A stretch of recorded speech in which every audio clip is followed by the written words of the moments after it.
यो बजेटको थुप्रै इन्ट्रेस्टिङ कुरा छन्। एउटा इन्ट्रेस्टिङ कुरा, कन्स्ट्रक्सन व्यवसायले विदेशमा लगानी गर्न पाउने भए, निर्माण व्यवसायले, राइट? अब त्यो निर्माण व्यवसायको प्रचण्डको घरपतिले विदेशमा लगानी गर्न पाउनुको अर्थ के हुन्छ? धेरै नेताहरूले विदेशमा राखेको पैसाको व्यवस्थापन हुन्छ, भित्राउन पाइन्छ, थुप्रै कुराहरू हुन्छ। प्रफिट यो बजेटका थुप्रै कुराहरू छन्। तपाईँ अर्को कमल थापा हुनुभयो भन्दैछ। धन्यवाद। That's completely wastage of time. किनभने इलेक्सनको माध्यमबाट राजा पनि आउँदैनन्, धर्म पनि स्थापित हुँदैन, संहिता पनि खारेज हुँदैन। किनभने दुईटै बहुमतले हुनु पर्यो। ज्ञानेन्द्र शाहलाई भन्दा त बालन शाहलाई बेसी भोट आयो नि sir. People are looking for Balen Shah, not Gyanendra Shah. म यति सजिलै त्यो निष्कर्षमा पुग्दिनँ, किनभने बालनजी जसरी आउनुभयो यसबाट धेरै सिक्न लायक कुराहरू छन्। तपाईँहरू जस्तो मिडियाले पनि होइन, तपाईँले हराउनुहुन्छ, स्वतन्त्र भएर राम्रो छ, तपाईँले यस्तै कुरा गर्दैन, यो गलत कुरा हुन्छ, यसले मुलुकको हित गर्दैन। एकजनालाई हराउँ भन्ने लागेर एकजना हार्नुहुन्छ, त्यो पनि राम्रो हो, त्यो नराम्रो होइन फेरि त्यो पनि राम्रो। तर हामीले खोजेको राम्रो कति? एकछिन मानौँ न, 1 देखि 100सम्म डिग्रीमा हेरौँ, 1 पनि राम्रै हो नि, तर हामीले खोजेको त 100 हो नि।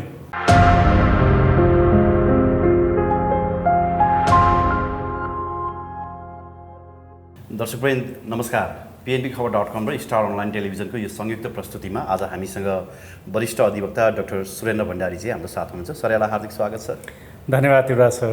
निकै लामो समय पश्चात है। त्यही त, झन्डै 1 वर्ष भयो हजुरसँग त कुरा न। 1 वर्ष अलि भएन होला, यो स्थानीय निर्वाचनभन्दा अगाडि यहाँसँग कुराकानी भएको थियो। ए ओके।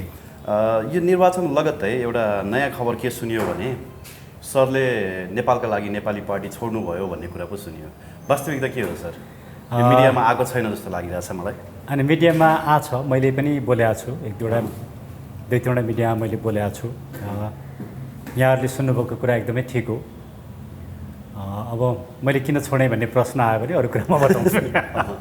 होइन प्लिज, हजुर, दर्शकहरूले सोधिरहेका छन् होइन, तपाईँ र होइन बालकृष्ण न्यौपानेजी सँगसँगै त्यत्रो अभियानदेखि, नेपालका लागि नेपाली अभियानदेखि सँगसँगै हुनुहुन्थ्यो।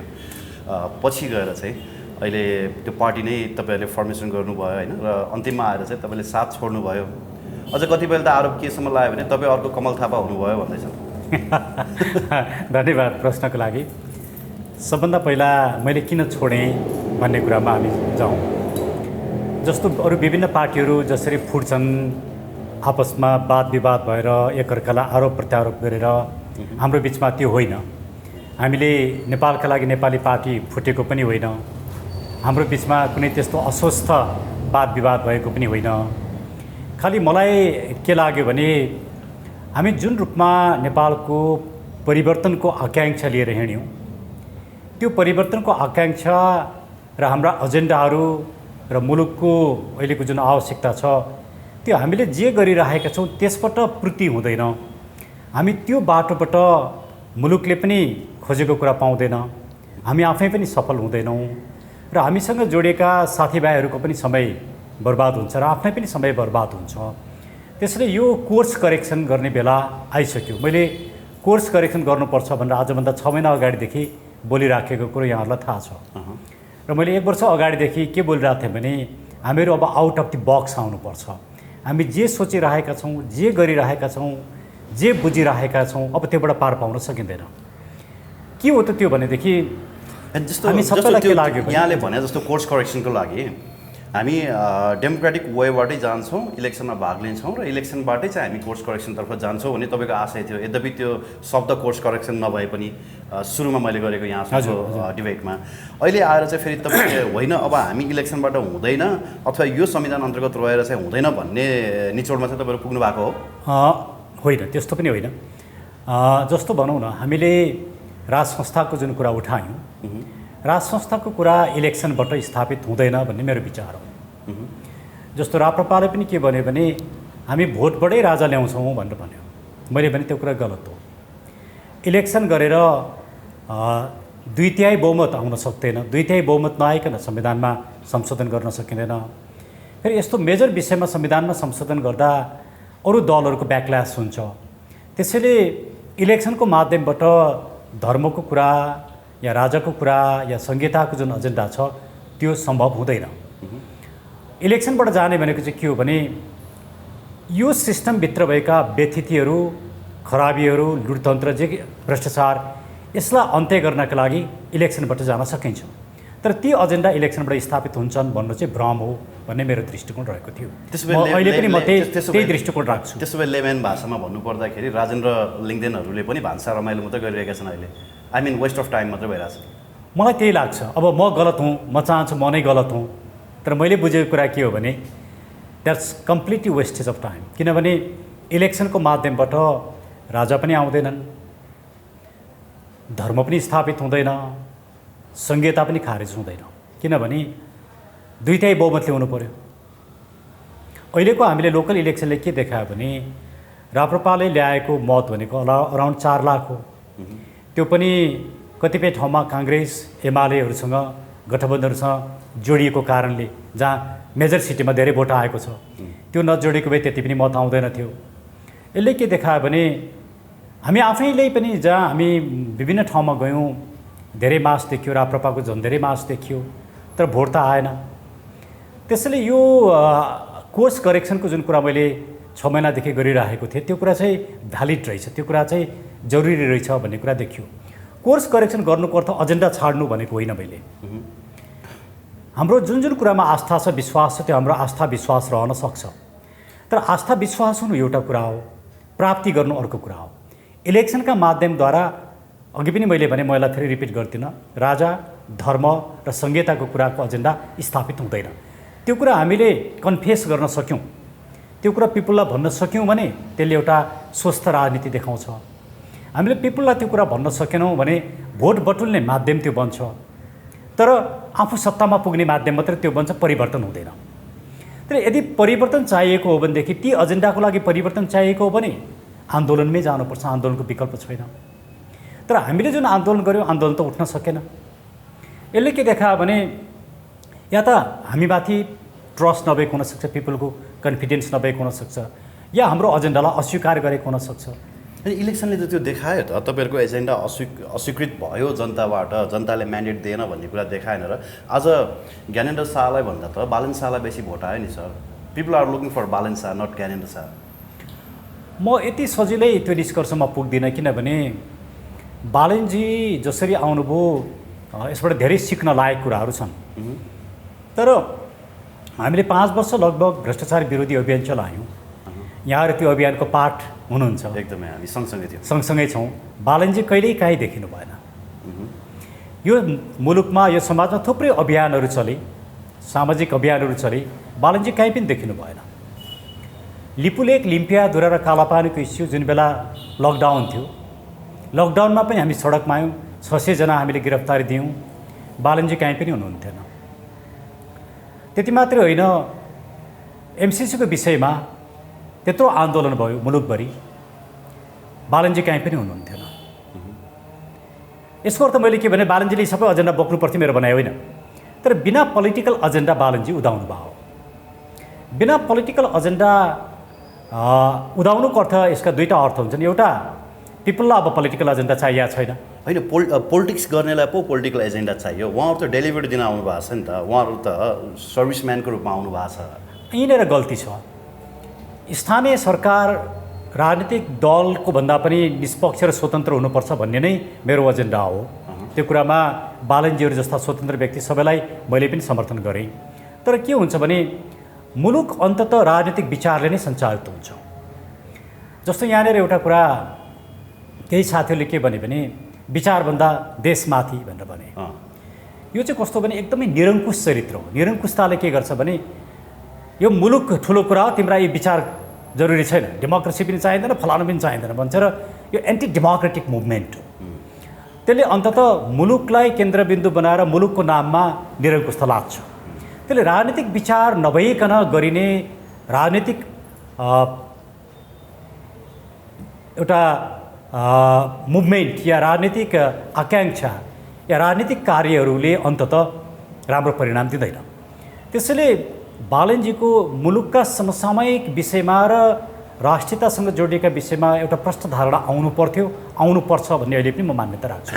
जस्तो तपाईँ हर्क साम्पाङसँग हेर्नुहोस्, हर्क साम्पाङजी सबै विषयमा एउटा प्रष्ट धारणा राखेर आउनुभयो हो। उहाँको इलेक्सन क्याम्पेनमा बालनजीको जस्तो धेरै मान्छे थिएन, त्यो धेरै मान्छे उहाँ एक्लै हुनुहुन्थ्यो। एउटा टेम्पो थियो, एउटा माइक थियो, एउटा उहाँ हुनुहुन्थ्यो है। एकदमै त्यो एउटा योद्धा। तर उहाँले एउटा एजेन्डाकै रूपमा उहाँले जित्नुभयो। होइन एजेन्डा उहाँहरूको सक्सेसफुल भयो नि त। अब जस्तो नेपालका लागि नेपाली पार्टीले त एउटा पनि सिट हासिल गर्न सकेन होइन। जस्तो तपाईँको मात्र होइन कि न्यू इमर्जिङ पार्टिजहरू जति पनि छन् कसैले पनि एक सिट पनि हासिल गर्न सकेनन्। विचारभन्दा माथि देश भन्ने विवेकशील साझा बाहेक उहाँले चाहिँ कता एउटा पालिका जित्नु भयो अरे त्यसको कुनै अर्थ छैन, त्यसको कुनै अर्थ छैन। यहाँले भनेको कुरा ठिक हो। सबभन्दा पहिलो त मैले किन पार्टी छोडेको भने हामी त वैकल्पिक राजनीति गर्ने मान्छेहरू हौँ नि। अहिलेको सत्ताको विकल्प दिन्छौँ भनेर हामी आएका हौँ नि। तर हामी विकल्प दिन्छौँ भनेर कोही पनि एक ठाउँमा आउन सकेनौँ। मलाई मेरै पार्टी ठिक लाग्ने, मलाई मेरै कुरा ठिक लाग्ने, अर्कोलाई अर्कैकै कुरा ठिक लाग्ने, अर्कोलाई अर्कै कुरा ठिक लाग्ने। जब यी विकल्प दिन्छु भनेर कोही पनि एक ठाउँमा आउन सक्दैनन् अनि पिपुलले पत्याएन। त्यसले हाम्रो सबभन्दा ठुलो कमजोरी कहाँ रह्यो भने हामी विकल्प दिन्छौँ चाहिँ भन्ने तर आफैभित्र मिल्न नसक्ने। त्यसैले वास्तवमै हामी वैकल्पिक शक्ति हौँ कि होइनौँ भन्ने एउटा प्रश्न चिन्ह उठ्यो। र मैले चाहिँ के भने हामी अहिलेको कन्टेक्समा हामी एक किसिमले असफल भयौँ। त्यो हाम्रो आफ्नै कारणले। त्यो असफलतालाई हामीले स्वीकार गर्नुपर्छ, महसुस गर्नुपर्छ र अब सबै वैकल्पिक शक्तिहरू एक ठाउँमा आउने वातावरण बन्नुपर्छ।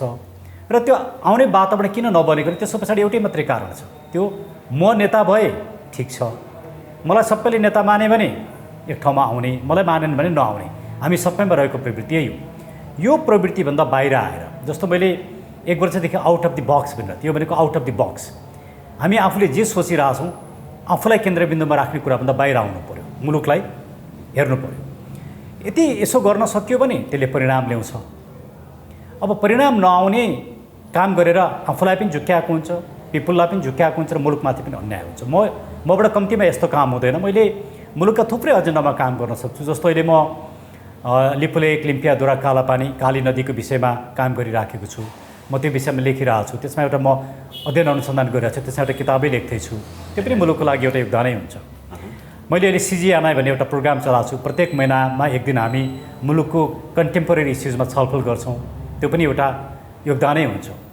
नेपालको हेल्थ पोलिसिज कस्तो हुनुपर्छ जसले गर्दा पिपुलहरूले सजिलैसँग सुविधा पाउन्, स्वास्थ्य सेवा पाउन् भन्ने विषयमा म रिसर्च गरिरहेको छु। यो पनि मुलुकको लागि नै हुन्छ। त्यसैले मुलुकको लागि सेवा गर्ने विभिन्न माध्यमहरू छन्, विभिन्न तरिका छन्, विभिन्न किसिमले काम गर्न सकिन्छ। मलाई हिजो हामीले गरेको काममा कतै पनि रिग्रेट छैन, पश्चाताप छैन। तर खालि एउटै मलाई लागेको कुरा के भने, सरी मैले हजुरको आउँछु, कि हामीले सबै एक ठाउँ आउन सक्नुपर्ने, आउन नसकेको कारणले यो असफलतालाई हामीले स्वीकार गरेर अगाडि बढ्ने हो भने त्यसले रिजल्ट दिन्छ। अदरवाइज मैले पोलिटिक्स गर्दिनँ भनेर मैले भनेको। पोलिटिक्सै गर्दिनँ भन्नु? Exactly. That means you're out of politics? Out of politics. तपाईँले पोलिटिक्स मात्रै, तर म एउटा कन्डिसनमा मात्रै गर्छु। पोलिटिक्स मात्रै छोड्नुभयो कि एजेन्डा पनि छोड्नुभयो? मैले एजेन्डा छोडेको छैन। एजेन्डाप्रति मेरो अहिले पनि मेरो आस्था, मेरो विश्वासमा केही पनि कमी छैन। त्यही नै हो। कि कमल थापाले जस्तो एजेन्डा पनि छोड्नु? होइन होइन होइन। राज संस्थाको एजेन्डा छोड्नुभयो? नेपालका लागि नेपालीमा जुन एजेन्डा बन्यो त्यो मैले बनाएको एजेन्डा हो। त्यो एजेन्डाप्रति मेरो अहिले पनि आस्था छ। तर मेरो अहिलेको भनाइ के हो भने मेरो एजेन्डासँग नमिल्ने मान्छेसँग पनि मैले सहकार्य गर्नुपर्छ। कम्तीमा भ्रष्टाचारको अन्त्य, व्यथितिको अन्त्य, लुटतन्त्रको अन्त्य, असल शासनको लागि हामी कहिलेकाहीँ आफ्ना एजेन्डा आफै भित्र राखौँ तर कमन एजेन्डामा आएर काम गर्न सकिन्छ नि। त्यो वातावरण बन्यो भने एउटा वैकल्पिक शक्ति निर्माण हुन्छ र हामीले अहिलेको भ्रष्टाचारी सत्तालाई हटाउन सक्छौँ। राजनीतिक रूपमा विवादास्पद, यहाँलाई गणतन्त्र मन पर्ला, मलाई राज संस्था मन पर्ला। यहाँ र म त कहाँ फाइट गर्ने भएँ? म राजावादीसँग मिल्दिनँ, म गणतन्त्रवादीसँग मिल्दिनँ। त्यो फाइटले फाइदा कसलाई हुन्छ? भ्रष्टाचारीलाई फाइदा हुन्छ, अहिलेका व्यथितिका नायिकालाई फाइदा हुन्छ। त्यसले अहिले हामीले मिनिमम आफ्ना कुरा, आफ्ना आस्थाका कुरा आफैभित्र राखौँ। मुलुकको लागि चाहिएको मिनिमम कुरा, मिनिमम कमन एजेन्डामा आएर सँगै काम गरौँ भन्ने हो। त्यो अवस्था, त्यो वातावरण बन्यो भने मेरो भूमिका सहयोगीको भूमिका हुन्छ, नेतृत्वदायी भूमिका हुँदैन। मैले अब राजनीतिमा नेतृत्वदायी भूमिका कहिले पनि लिन्न, म त्यो पक्षमा छैन पनि। म आफ्नै एउटा बौद्धिक काम गरेर बस्छु। तर यो अवस्था सृजना गर्नमा मैले सक्दो सहयोग, सबै वैकल्पिक शक्तिहरूलाई एक ठाउँमा ल्याउनमा त्यो नेतृत्व कसरी लियो भने मेरो सहयोगीको भूमिका हुन्छ। जस्तो अघि यहाँले भन्नुभयो नि विभिन्न अभियान, विभिन्न पार्टीहरूमा नेतृत्व आफैलाई चाहिने र अरूलाई नेतृत्व मान्न तयार नभएको कारणले गर्दा पनि हामी टुटफुटको श्रृङ्खलामा धेरै होइन अल्मलियौँ। त्यो हिसाबले हामीले सोचेको जस्तो रूपान्तरण गर्न हामीले सकेनौँ भनिरहँदा जस्तो अहिले राप्रपामा राजेन्द्र लिङ्गदेनको उदय भए पश्चात चाहिँ उहाँले धेरैलाई समेट्ने प्रयास गर्नुभएको छ अनि लगभग धेरै जसो अभियन्ताहरूलाई उहाँले राप्रपामा लिएर जानुभएको छ। तपाईँ चाहिँ होइन उहाँलाई नेता मानेर अगाडि बढ्न किन तयार हुनुहुन्न? तपाईँको एजेन्डा एउटै छ, विचार उही छ, होइन, सिद्धान्त लगभग उस्तै छ। अब तपाईँ साँच्चै समाजमा न्याय गर्नुहुन्छ भने मैले तपाईँ भने यहाँलाई मात्रै हामी कसैलाई पनि आज राजेन्द्रजीले जुन एजेन्डा बोलिरहनु भएको छ नि, आजभन्दा 1 वर्ष अगाडिको राजेन्द्र लिङ्गदेन र अहिलेको राजेन्द्र लिङ्गदेनलाई हेर्नुहोस्, हामीले जे एजेन्डा उठाएको थियौँ त्यही कुरा उहाँले अहिले बोलिरहनु भएको छ। एजेन्डाको किसिमले त उहाँले स्वीकार गर्नुपर्ने कला हामीलाई हो नि। उहाँको 1 वर्ष अगाडि उहाँले बोलेका कुरा र अहिलेको कुरालाई हेऱ्यो भने त्यो प्रश्न हुन्छ आफैमा, यो आफै प्रमाण छ। तर यसको अर्थ के हो भने राजेन्द्र लिङ्गदेनजीहरूलाई मैले भनेको कुरा के हो भने उहाँको दृष्टिकोण अब सबै राप्रपामा आउनुपर्छ, राप्रपा मात्रै विकल्प भन्ने उहाँको दृष्टिकोण। मेरो भनाइ राप्रपाले पञ्चायतको लेगेसी बोक्छ, पञ्चायतको लेगेसी बोकेको पार्टीमा डेमोक्रेटहरू पनि आउन सक्दैनन्, लेफ्टिस्टहरू पनि आउन सक्दैनन् र म जस्ता पेट्रियोटिकहरू पनि आउन सक्दैनन्। त्यसैले अहिलेको मुलुकको राजनीतिक आवश्यकता चाहिँ के हो भने लेफ्टिस्ट अथवा प्रगतिशील, डेमोक्रेट र पेट्रियोटिक फोर्स, यी तिनटै फोर्स एक ठाउँमा आएर नयाँ किसिमको राजनीतिक विचारलाई संश्लेषित गर्ने हजुरको आवश्यकता हो। त्यसको लागि यी सबै दलहरू, यी सबै नेताहरू आफ्नो पार्टीलाई डिकन्स्ट्रक्ट गरेर, त्यो पार्टीलाई बन्द गरेर नयाँ राजनीतिक सङ्गठनमा जानुपर्छ भन्ने मेरो विचार हो। उहाँहरूले त्यो कुरा मान्नु भएन।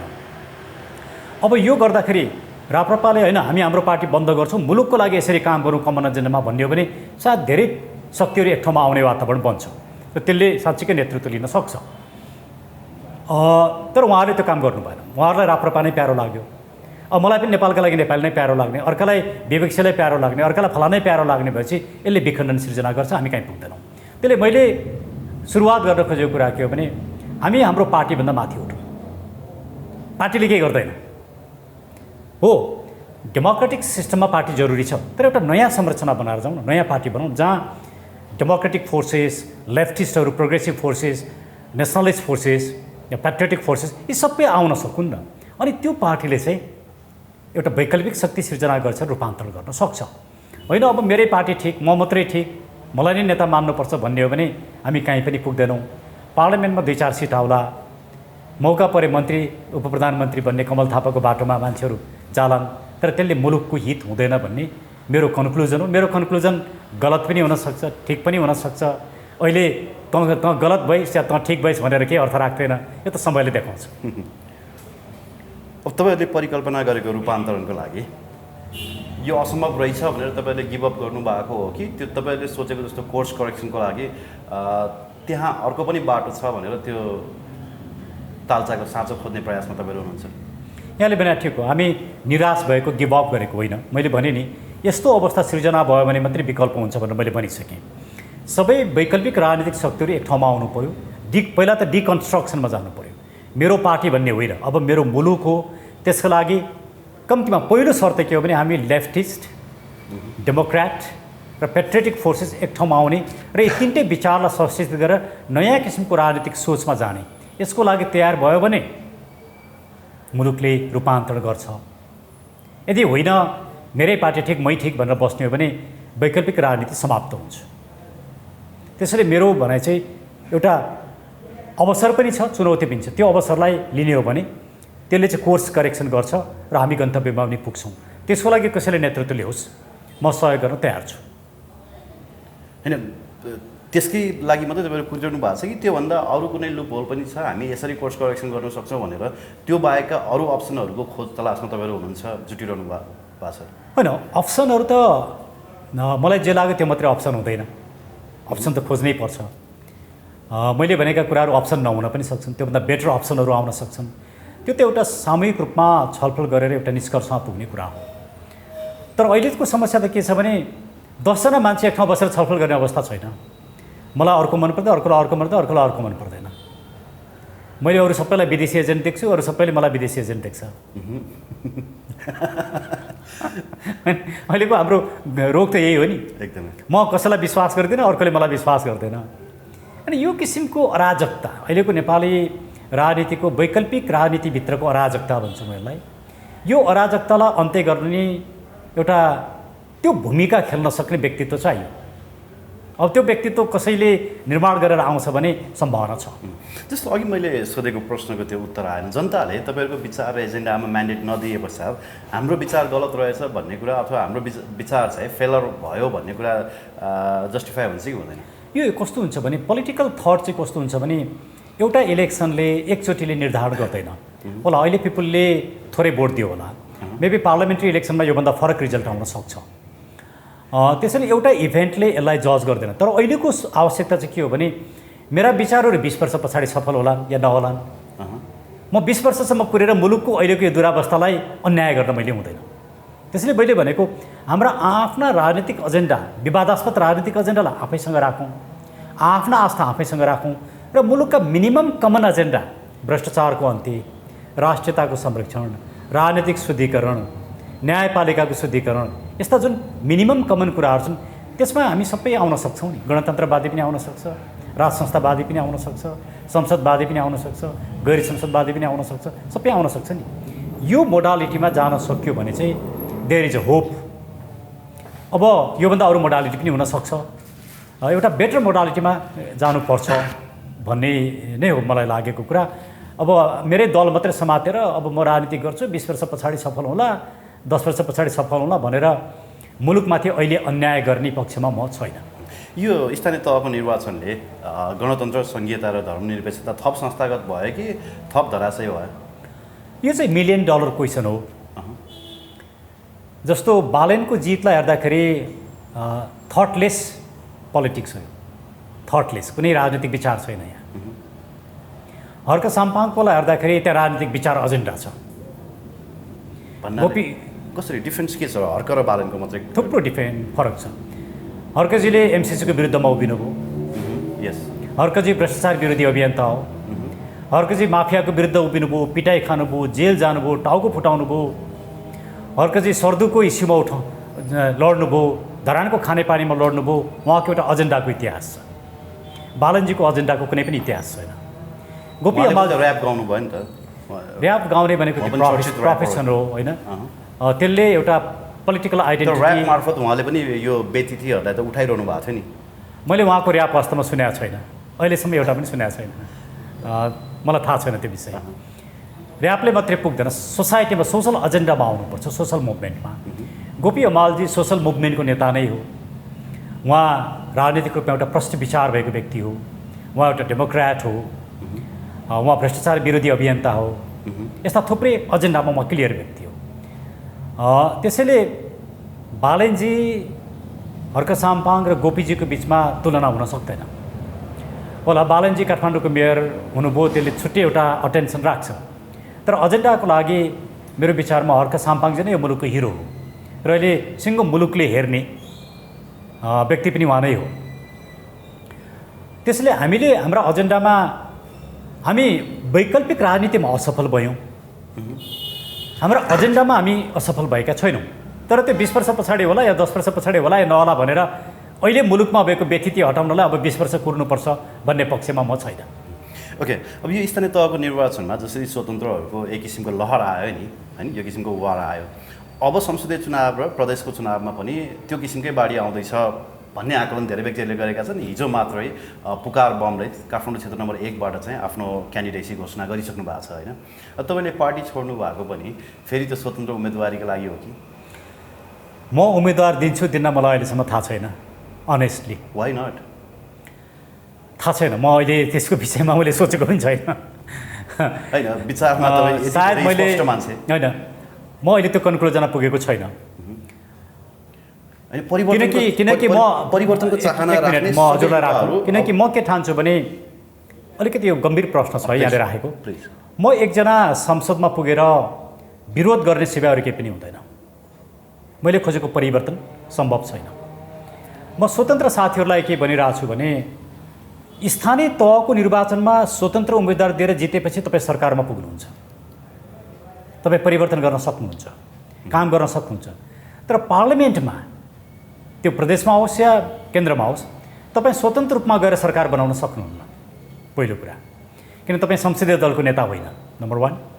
नम्बर 2, पार्लियामेन्टको इलेक्सनमा प्रोपोर्सनल रिप्रेजेन्टेसन पिआर पनि छ, त्यसको भोट स्वतन्त्रले पाउँदैन।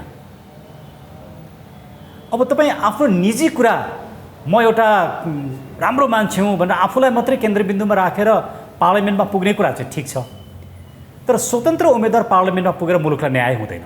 त्यसैले यी सबै स्वतन्त्र साथीहरू जो असल साथीहरू छन् सबै एक ठाउँमा आएर एउटा मोर्चा बनाउनुहोस् र त्यो मोर्चाको नामबाट तपाईँले निर्वाचन लड्नुभयो, एउटा विकल्प दिनुभयो भने तपाईँसँग पिआर पनि हुन्छ, तपाईँ संसदमा एउटा साइजेबल नम्बरमा पनि पुग्नुहोला, आवश्यक परेर साँच्चै नै राम्रा मान्छेहरू एक ठाउँमा आयो भने सरकारै पनि बन्न सक्ला।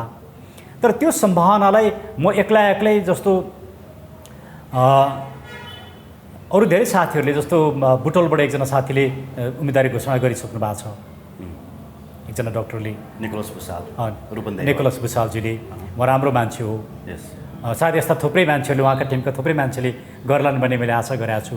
तर यी सबै साथीहरू एक ठाउँमा आएर एउटा मोर्चा बनाउनु पर्यो, एक्लै लडेर केही हुँदैन। पार्टीलाई त जनताले विश्वास गरेनन्, बरु स्वतन्त्रलाई विश्वास गर्दो रहेछ एउटा देखियो। मोर्चा बनाउन सकिन्छ। अर्को कुरा चाहिँ तपाईँको अस्ति प्रचण्डले देशैभरिका यो स्थानीय तहमा निर्वाचित भएका जनप्रतिनिधिहरूलाई प्रशिक्षण दिने क्रममा त्यही तपाईँको प्रचण्डकै एकजना नेताले के भन्नुभयो भने, युवा नेताले 753वटा पालिकामै बालन र हर्का साम्पाङहरू जन्मियो भने के हुन्छ, यदि त्यस्तै गरी 165वटै तपाईँको इलेक्सन क्षेत्रहरूमा स्वतन्त्र उम्मेदवारहरू विजय भयो भने अथवा तपाईँको एटलिस्ट पनि यो पुरानो जो नेताहरू छन् होइन, तपाईँको प्रमिनेन्ट लिडरहरू छन्, उहाँहरूलाई हराउन सकियो यसरी स्वतन्त्रहरूले भने त चेन्ज त पोसिबल छ नि सर। होइन, त्यसले हराउने काम हुन्छ होइन, त्यही नेताको अनुहार त हेरिरहनु परेन नि। त्यो राम्रो कुरा हो, तर तपाईँले सरकार त बनाउन सक्नुहुन्न नि, स्वतन्त्रले सरकार बनाउन सक्दैन नि। तपाईँ संवैधानिक कानुनी संरचना हेर्नुहोस् न, परिवर्तन बिस्तारै हुन्छ नि सर। कहिले गर्ने परिवर्तन मुलुकलाई आज चाहिएको छ। यो भ्रष्टाचारलाई कहिलेसम्म धान्ने, यो व्यक्तित्वलाई कहिलेसम्म धान्ने। तर हामी कस्ता छौँ, हामी मुलुकलाई अझ केन्द्रबिन्दुमा राख्दैनौँ, आफूलाई केन्द्रबिन्दुमा राख्छौँ। त्यसैले म राजनीतिबाट एकदमै मलाई एउटा एक किसिमको वितृष्णा किन भएको नि, हामी सबैमा उद्देश्य चाहिँ राम्रै छ तर काम गलत गरिरहेछौँ। स्थानीय तहमा स्वतन्त्र उम्मेदवार जरुरी थियो, जरुरी छ र भोलि पनि त्यो जरुरी छ, तर पार्लियामेन्टमा स्वतन्त्र उम्मेदवारले पार लगाउन सक्दैन। प्रोपोर्सनल रिप्रेजेन्टेसनलाई तपाईँले इग्नोर गर्नुहुन्छ, तपाईँ सरकार बनाउन सक्नुहुन्न, आफू संसदमा पुग्नु, तपाईँले आफ्नो कुरा गरिरहनु भएको छ। आज आफ्नो कुराले अब मुलुक परिवर्तन हुँदैन, त्यो कुरा हामीले बुझाउन सकेनौँ। तपाईँहरू जस्तो मिडियाले पनि होइन, तपाईँले हराउनुहुन्छ, स्वतन्त्र भएर राम्रो छ, तपाईँले यस्तै कुरा गर्दैन, यो गलत कुरा हुन्छ, यसले मुलुकको हित गर्दैन। स्वतन्त्रहरू एक ठाउँमा आउनुहोस्, तपाईँहरू मिलेर एउटा मोर्चा बनाउनुहोस्, संयुक्त रूपमा चुनावमा जानुहोस् भनिदिनु भयो भने त्यसले फाइदा हुन्छ। होइन, तर स्थानीय तहमा त 753वटै पालिकामा बालन र हर्का जस्ता व्यक्तिहरू जन्मिएको भए त भ्रष्टाचार त धेरै कम हुन्छ नि सर। मैले भनेको कुरा यहाँले बुझ्नु भएन जस्तो लाग्यो। होइन, पार्लियामेन्टको कुरा मैले बुझेँ तपाईँले। मैले के भने एटलिस्ट पनि हामीले स्थानीय तह स्वतन्त्र हुनुपर्छ, दलविहीन हुनुपर्छ। जुन मुभमेन्ट, जुन विचार मैले अगाडि सारेँ र धेरै ठाउँमा साथीहरू पनि भ्रष्टाचारको कमी चाहिँ त्यहाँबाट सुरुवात हुन्छ नि सर। अनि यहाँले भने ठिक हो, संसदमा मान्नुहोस् न, संसदमा 10 जना स्वतन्त्र पुगे, भ्रष्टाचार अन्त्य हुन्छ? विरोध गर्ने बाहेक केही पनि हुँदैन। सरकार बनाउनु पर्यो। सर, केपी ओलीलाई झापाबाट हराइदियो भने वामदेव गौतमको हालत हुँदैन? केपी ओली हारेर भ्रष्टाचारको अन्त्य हुन्छ? हुँदैन। त्यो पार्टी, त्यसभित्रका ती नेताहरू सबै त त्यही छन्, त्यो संरचना त्यही छ नि। शेरबहादुर मात्रै हारेर अन्त्य हुन्छ? हो, शेरबहादुर हार्नुपर्छ, केपी ओली हार्नुपर्छ, प्रचण्ड हार्नुपर्छ। एउटा युगको अन्त्य त हुँदैन, एउटा युगको कुनै पनि युगको अन्त्य हुँदैन। उहाँहरू हार्नुहुन्छ, द्याट्स अल।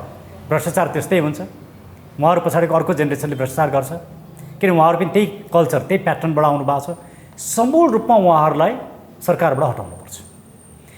त्यो किसिमले यी स्वतन्त्र साथीहरू हामी सबै लाग्यौँ भने यसले परिणाम ल्याउँछ। एकजनालाई हराउँ भन्ने लागेर एकजना हार्नुहुन्छ, त्यो पनि राम्रो हो, त्यो नराम्रो होइन फेरि, त्यो पनि राम्रो। तर हामीले खोजेको राम्रो कति? एकछिन मानौँ न, 1 देखि 100सम्म डिग्रीमा हेरौँ, 1 पनि राम्रै हो नि, तर हामीले खोजेको त 100 हो नि। कम्तीमा 100 अचिभ गर्ने 50, 60, 70 त अचिभ गरौँ न। हामी एकै मात्रै अचिभ गरेर केही हुँदैन, मेरो दृष्टिकोण चाहिँ त्यो हो। ओके, अब नेपालको भू राजनीतिलाई हेर्ने हो भने नेपाल होइन निकै ठुलो चेपुवामा फस्दै गएको छ होइन। यता छिमेकीहरू चिडिएलान् भन्ने डर, उता होइन सुपर पावरहरू चिडिएलान् भन्ने डर, कता कता हामी युक्रेन पथमा, कता कता हामी श्रीलङ्का पथमा दौडिरहेका छौँ पनि भन्छन्। इभन इन्डिया पनि अब भुटानीकरण गर्नको लागि चाहिँ एक्टिभेटेड भइसक्यो भन्ने कुराहरू पनि गर्छन् होइन। यो अवस्थामा होइन अब तपाईँले भने जस्तै एक भएर अगाडि हिँड्नुपर्नेमा किन धेरै साथीहरू चाहिँ अलिकति होइन फरक फरक बाटो हिँडिरहनु भएको छ? वास्तवमा let's make it very clear and interesting. यो कुरा मलाई भन्दा हजुरलाई बेसी थाहा छ, किनभने हजुरले त म जस्ता हजारौँ मान्छेको इन्टरभ्यू गरेको छ। हामीलाई त जसले भनिदियो उसकै कुरा विश्वास गर्ने मात्रै हो होइन, तर सबैको कुरा त छैन नि। त्यसैले हजुरलाई के लाग्छ, अलिकति हामी छलफलै गरौँ। हजुरलाई के लाग्छ, के होला त? होइन, हामी इकोनोमिक क्राइसिसमा गइसकेका छौँ, खाद्य सङ्कटको उन्मुख छौँ भनेर धेरैवटा राष्ट्रहरू चाहिँ सजग भइसकेका छन्। हामी खाद्य उत्पादनतर्फ चाहिँ हामी ध्यान दिएका छैनौँ होइन। हाम्रो बजेट तपाईँको प्रचारमुखी आयो भनेर त सांसदहरूले संसदबाटै आरोप लगाउनु भएको छ। त्यो हिसाबले होइन हामी त फेडरल स्टेट यो बजेटको थुप्रै इन्ट्रेस्टिङ कुरा छन्। एउटा इन्ट्रेस्टिङ कुरा, कन्स्ट्रक्सन व्यवसायले विदेशमा लगानी गर्न पाउने भए, निर्माण व्यवसायले, राइट, कन्स्ट्रक्सन व्यवसायले। अब त्यो निर्माण व्यवसायको प्रचण्डको घरपतिले विदेशमा लगानी गर्न पाउनुको अर्थ के हुन्छ? धेरै नेताहरूले विदेशमा राखेको पैसाको व्यवस्थापन हुन्छ। त्यहाँबाट भित्राउन पाइयो थुप्रै कुराहरू हुन्छ। यो बजेटका थुप्रै कुराहरू छन् होइन। त्यसमै सङ्कटमा छ, यो विषयमा विवादै छैन। मुलुक अप्ठ्यारोमा छ, यो विषयमा विवादै छैन। तर कसले पार्यो त? यहाँले पारेको होइन, मैले पारेको होइन, हामी त सत्तामा कहिले पनि छैनौँ। जसरी तपाईँहरू कन्टिन्युसली अवोइड गरिरहनु भएको थियो नि योभन्दा अगाडि, हजुर, जस्तो मलाई याद छ एनसेलको विषयमा, वाइट बडीको विषयमा होइन, एटी र ओम्नीको विषयमा, एन्ड इभन त्यो तपाईँको भनौँ अझ यस्तो विभिन्न घोटालाहरूमा, सायद बालुवाटार प्रकरणमा पनि होइन, विषादी प्रकरणमा पनि थुप्रै समयमा यहाँहरूले खबरदारी गर्दै आउनुभएको थियो। अब तपाईँहरू नै यो राजनीतिबाट सन्यास लिँदै हुनुहुन्छ भनेपछि जनतालाई खबरदारी कसले गर्छ त डाक्टर साहब? त्यो भनेको के हो भने यस्ता खबरदारी नगर्ने भनेको होइन। म मुलुकका एजेन्डामा अहिले पनि छु। मुलुकका विषयमा मैले आफ्नो ठाउँबाट गर्ने काम म गरि नै राखेको छु। अझै पनि हामी यहाँ धेरै साथीहरू छलफल गरिरहेका थियौँ। न्यायपालिकामा भएका व्यतिथि मान्छेले न्याय पाएको छैन, अन्याय छ, के गर्ने होला? हामी यस्ता विषयमा सधैँ कन्सर्न छौँ र मेरो सधैँ त्यो विषयमा मेरो भूमिका रहि नै रहन्छ। तर म एउटा दल बोकेर हिँड्दिनँ, एउटा दलभित्रको राजनीति म गर्दिनँ, किन त्यसले काहीँ पनि पुर्याउँदैन। मैले त्यो कुरा बुझेँ, मेरो बुझाइ गलत पनि त हुनसक्छ नि। मलाई अहिले संसदमा पुगेर मलाई नेता बन्नु पनि छैन, किनकि त्यो एकजना पुगेर केही पनि हुँदैन, 10 जना पुगेर केही पनि हुँदैन। तपाईँ यो सिङ्गो सरकार र सत्तालाई हटाउँछु भनेर सबैजना एक ठाउँ आयौँ, द्याट मेक्स अ सेन्स। जुन कुराले सेन्स नै राख्दैन, आफूलाई सत्तामा पुर्याउने, पावरमा पुर्याउने कुरामा मेरो लालचा छैन। अब तर अर्को नेपाली समाज के छ नि, it's very negative society. Nepali समाजले के कुरा ठिक र के कुरा बेठिक कहिले बुझ्छ मलाई थाहा छैन। मैले अहिले जति कुरा बोलाएको छु नि, भरे यति धेरै गाली आउँछ, म त अचम्मित हुन्छ मान्छेका ती गाली सुनेर। के बुझ्या होला, अनि त्यो माइन्ड सेटले कहाँ पुर्याउने होला? अनि त्यो मान्छेलाई परिवर्तन गर्नको लागि मैले मेरो सिङ्गो समय मैले खेर फाल्नुपर्ने जरुरी छैन। 5 वर्ष त खेर फालिसक्नु भयो। मलाई त्यसमा रिग्रेट छैन। मैले जे गरेँ एउटा एजेन्डा, मैले जति कुराहरू उठाएँ यो मुलुकमा, आज ती सबै कुरा त स्थापित पनि सबै मान्छे बोल्न थालेको छ नि। जतिवटा अभियान छ नि, सडकबाट भ्रष्टाचार विरोधी अभियान चलाएको त सुरु गरेँ मैले हो। जुन एजेन्डा मैले लिएर आएँ, यहाँहरूमा कत्रो अट्र्याक्सन थियो। हाम्रो कार्यक्रम हुने भनेपछि यहाँहरू कसरी आउनुहुन्थ्यो, कसरी स्पेस दिनुहुन्थ्यो। पछाडि त सबैले त्यही कुरा त गरेँ नि, त्यो त एक किसिमको सफलता नै हो। मलाई त्यो गर्नुपर्ने जरुरी थिएन, किनभने एउटा एकाडेमिक मान्छे, राम्रै पेसामा भएको मान्छे, विदेशमा म काम गरेर मान्छे, मैले त्यो सब आफ्नो छोडेर म यहाँ आएँ। बेला बेला मेरो लिगल कम्युनिटीका साथीले भन्थ्यो, सुरेश चाहिँ तपाईँले मूर्खतापूर्ण काम गरिरहनु भएको छ भन्थ्यो। एक्ज्याक्टली, कतिपयले आरोप लगाउलान् कि तपाईँले गरेको कामको चाहिँ आउटपुट केही पनि भएन भन्ने सोच्लान् होइन। तर आज जति पनि अभियन्ताहरू जन्मेका छन्, तपाईँलाई हेरेर, तपाईँलाई देखेर, तपाईँहरूबाटै सिकेर उहाँहरू पनि बोल्न थाल्नु भएको छ। तपाईँहरू एक्लै बोल्नुहुन्थ्यो, आज हजारौँ बोल्न थाल्नु। एक्ज्याक्टली, द्याट्स होइन एउटा बिग अचिभमेन्ट नि, बिग चेन्ज हो नि। अनि मिडिया नै हेरौँ न, हामीले बोलेका कुरा आज मिडियाले सोधिरहेको छ नि मानिसहरूलाई प्रश्न। यहाँहरूका जति पनि प्रश्न छन्, हामीले जे कुरा उठ्यो आज त्यसैको वरिपरि छन्। यो कत्रो ठुलो अचिभमेन्ट हो नि एकदमै। तर ठुला मिडियाहरू के छन्, हाम्रा कुरालाई दमन गरेर बसेका छन्। त्यो कुनै पनि बेला उनीहरू पराजित हुन्छन्, म त्यो कुरा विश्वस्त छु। किन सोसाइटीको जुन एउटा मुभमेन्ट हुन्छ, मोसन हुन्छ, सोसाइटीको डिरेक्सन हुन्छ, त्यसलाई कसैले पनि थाम्न सक्दैन। त्यसले मेरो कुरा चाहिँ अब 20 वर्ष पछाडि गरौँ भने आज गरौँ न, सबैजना मिलौँ न, सबैजना पार्टीभन्दा माथि उठौँ। यो पार्टीले के हुन्छ भने पार्टी छोड्नुहोस्, राप्रपा पनि बन्द गर्नुहोस्, नेपालको नेपाली नेपाली बन्द गर्नुहोस्, यी सबै असफल हुन्। अरू के छन् साझा विवेकशील जे छन् नाम भएका सबै बन्द गर्नुहोस्, एक ठाउँ आउनु। नेपालको लागि नेपाली पार्टी पनि बन्द गर्नु, यी सबै हामी सबै असफल हौँ। जसले परिणामै ल्याउँदैन त्यसले के गर्छ? तपाईँ 20 वर्ष पछाडि परिणाम आउँछ भनेर आज मलाई रियलाइजेसन चाहिँ वास्तवमा झन्डै 1 वर्ष अगाडि भयो। त्यही बेलादेखि मैले भनिरहेको थिएँ यहाँहरूकै इन्टरभ्यूमा, आउट अफ द बक्स। मेरा दुईवटा शब्द एकदमै आएको थियो, out of the box, course correction. मैले दुईवटा कुरा फ्रिक्वेन्टली भनिरहेको। त्यसको मिनिङ के थियो भने हामीले सुनेको चाहिँ हजुर लगायत केही 2-4जना व्यक्तिहरू चाहिँ बालकृष्ण नेपाली कहाँ जानुभयो, तपाईँहरूले चाहिँ यो अध्यक्ष पद छोडिदिनुहोस् भन्नुभयो। यो कुनै ठुलो कुरै होइन, अध्यक्ष को हुने कोले छोड्ने यो चाहिँ कुनै विषय नै होइन। यो उहाँले भन्नुभयो महाधिवेशन गरौँ अनि म छोडौँला। अब यो अनि यो कुनै विषय नै होइन, यो अनावश्यक कुरा हो। मुख्य कुरा के हो भने हामी केमा हिँडिरहेछौँ र कहाँ हिँडिरहेछौँ, मुख्य कुरा त्यो हो। तपाईँ जब बाटो नै गलत बाटोमा हिँडिरहनु भएको छ, कहीँ पनि पुग्नुहुन्न। मैले गलत बाटो भनेको एजेन्डा गलत भनेको होइन।